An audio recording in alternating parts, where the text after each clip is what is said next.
Number 12. Chow Chow. Kapag nakita mo ito, baka isipin mong isa lang itong fluffy teddy bear na aso.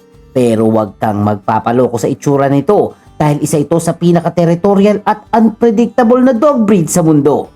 Original itong galing sa China at mahigit 2,000 taon nang existing bilang guard dog at hunting dog.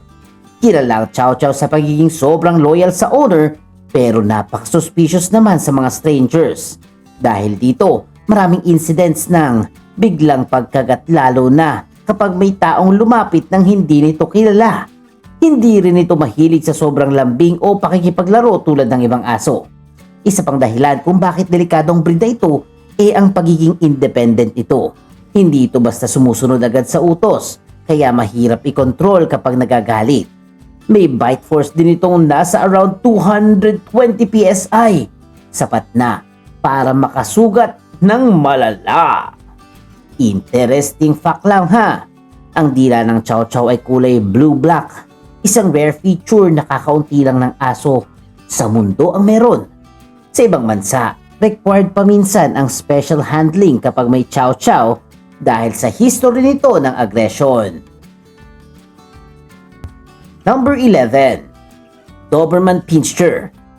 Isa sa pinaka-iconic na guard dog sa buong mundo ang Doberman. Kapag nakakita ka nito, automatic na parang may dating agad ng authority at danger.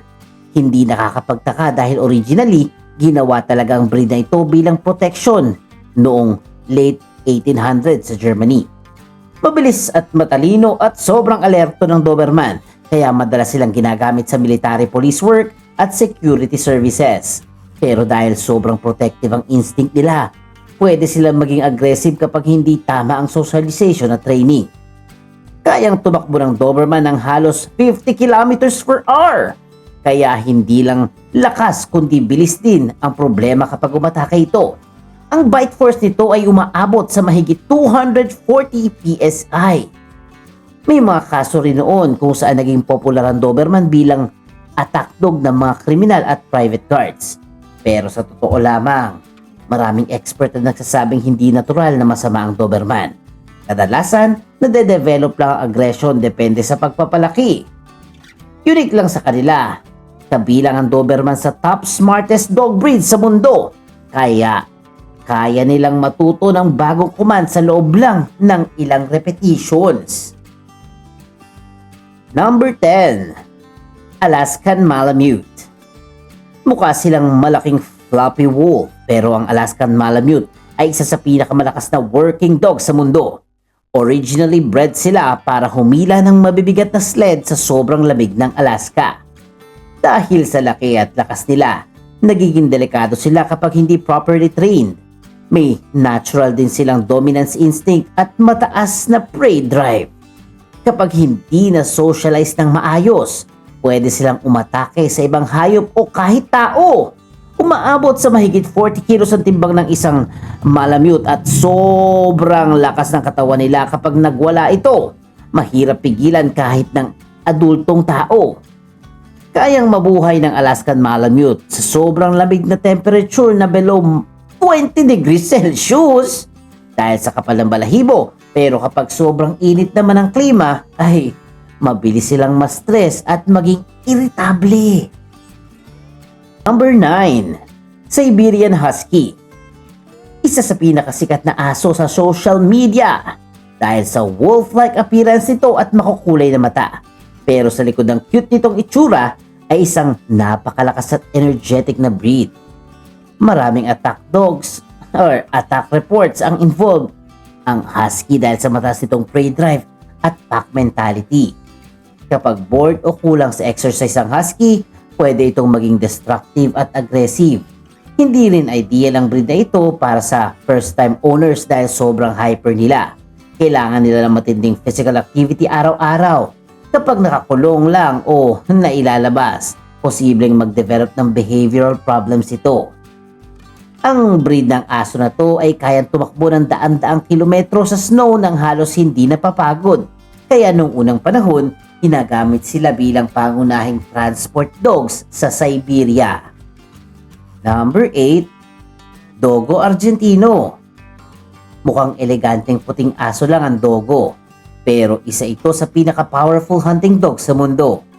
Ginawa ang breed na ito sa Argentina para manghuli ng wild boars at malalaking predators. Sobrang lakas ng katawan nito at mataas ang pain tolerance. Kahit masaktan, tuloy pa rin ito sa pag-atake dahil dito, pinagbabawal ang breed na ito sa ilang bansa.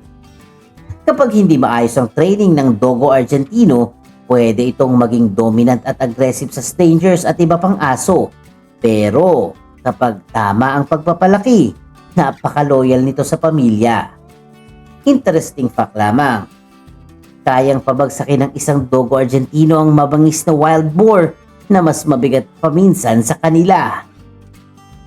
Number 7. Fila Brasileiro.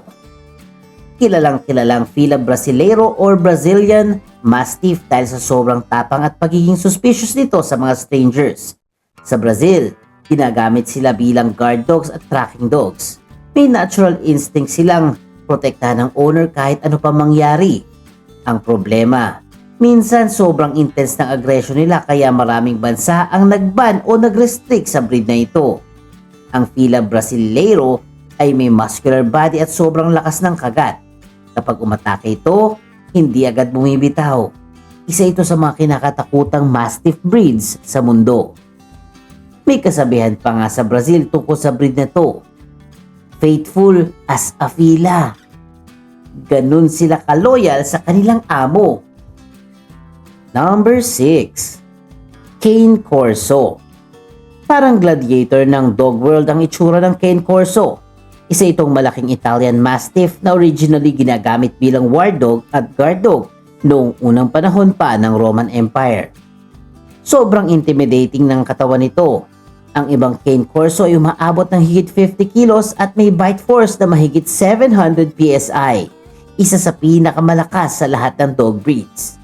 Dahil sa territorial instinct nila, delikado sila kapag hindi trained. Kapag may stranger na pumasok sa property nila, pwede nilang isipin agad na threat yun at sumugod.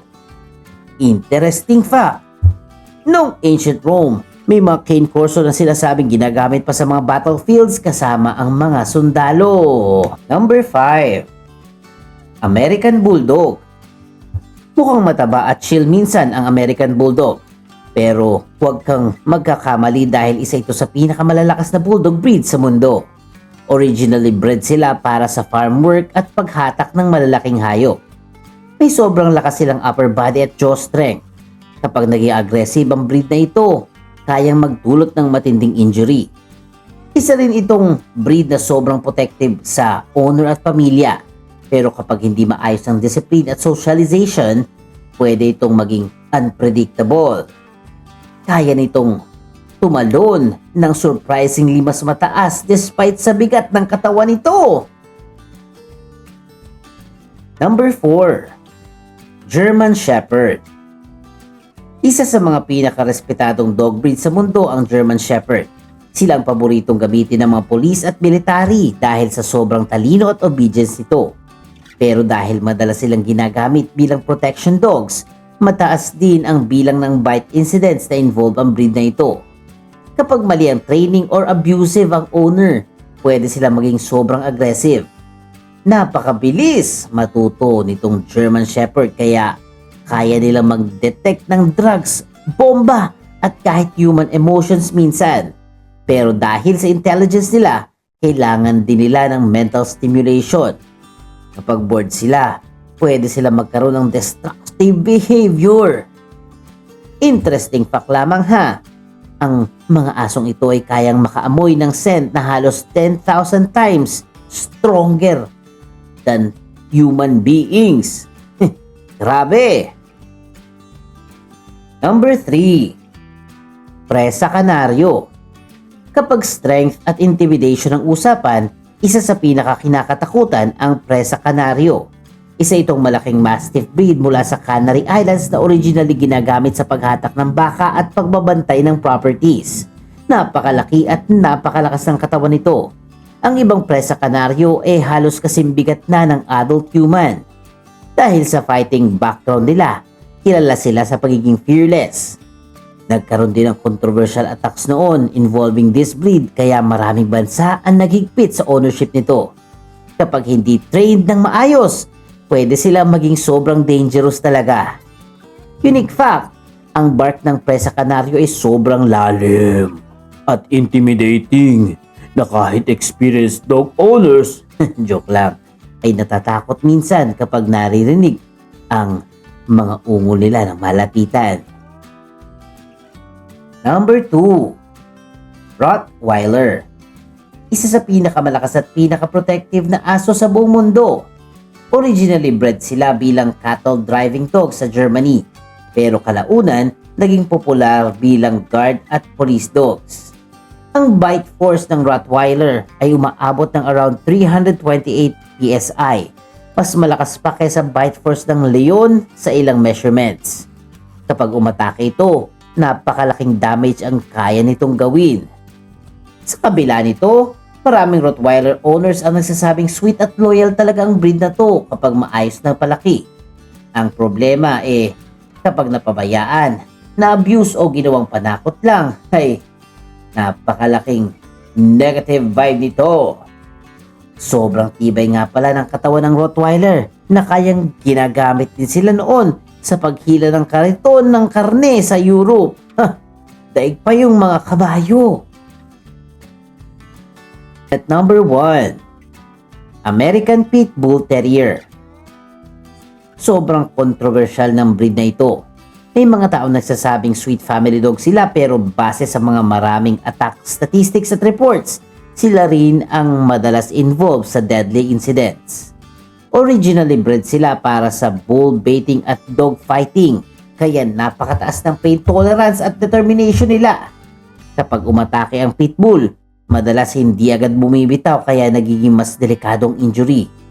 Napakalakas din ang katawan kumpara sa size nila. Mabilis, muscular at sobrang explosive ng energy. Kaya kapag napapunta sa irresponsible owner, pwede silang maging malaking panganib. Importante ding tandaan ng maraming eksperto ang nagsasabing malaking factor pa rin ang owner behavior, training at environment sa lahat. Hindi lahat ng people ay aggressive sa tamang pagpapalaki. Marami rin sa kanila ang nagiging loyal at loving pets, okay? At interesting fact, dahil sa lakas at determination ng pitbulls, ginagamit din sila minsan sa rescue work at sports competition sa ibang bansa. At yan ang listahan ng pinakamapanganib na mga aso sa buong mundo.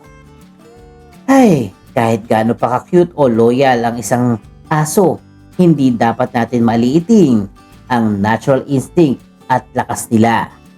Tandaan, walang aso na pinapanganak na masama. Kadalasan, ang tunay na dahilan ng danger ay maling pag-aalaga, kapabayaan at kawalan ng tamang training. Kung nagustuhan nyo po ang ating video for today, please comment na lang ng yung favorite dog breed na nasa listahan. At syempre, huwag pong kalimutan mag-subscribe, mag-like, mag-comment at mag-share ng ating channel para naman dumami ang ating viewers. At syempre, meron kasing Pinoy dito. May Pinoy doon. May Pinoy dyan. At syempre, may Pinoy's World TV. See you again!